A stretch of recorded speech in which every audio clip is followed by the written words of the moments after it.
Hi viewers, welcome to our channel. ఈరోజు మనం value zone hyper మార్ట్‌కి వచ్చాము. ఇది నాచారంలో లొకేట్ అయిందనమాట. దీన్ని రీసెంట్‌గా బాలయ్య బాబు గారి చేత ఓపెన్ చేయించారు. ఈ హైపర్ మార్ట్ వచ్చేసి మొత్తం 3 ఫ్లోర్స్ ఉందనమాట. గ్రౌండ్ ఫ్లోర్ వచ్చేసి food and groceries, first floor ladies fashions and second floor men's and kids wear అనమాట.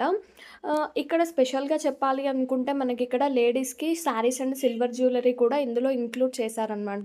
సిల్వర్ జ్యువెలరీ కలెక్షన్ కూడా చాలా బావుంది. లైక్ ఒక డీమార్ట్ అలాగానే చెప్పుకోవచ్చనమాట. ఇక్కడ స్పెషల్ అట్రాక్షన్ ఏంటిదంటే కిడ్స్ జోన్ గూడా ప్రొవైడ్ చేశారు. ఎవరైతే పేరెంట్స్ కిడ్స్ తీసుకొని వెళ్తారో వాళ్ళని హ్యాపీగా కిడ్స్ జోన్‌లో వదిలేసి షాపింగ్ చేసుకోవచ్చనమాట. అక్కడ ఒక కేర్ టేకర్ ఉంటారు. పిల్లల్ని మొత్తం వాళ్ళే చూసుకుంటారనమాట. అప్ టు 5 ఇయర్స్ వరకు పిల్లల్ని చూసుకుంటారు. ఇదే కిడ్స్ జోన్ అనమాట. చాలా బావుంది. పిల్లలైతే చాలా బాగా ఎంజాయ్ చేస్తారు. మీలో ఎవరైనా ఆల్రెడీ ఈ స్టోర్‌ని విజిట్ చేసుంటే లైక్ చేయండి. నా ఛానల్‌ని సబ్స్క్రైబ్ చేసుకోవడం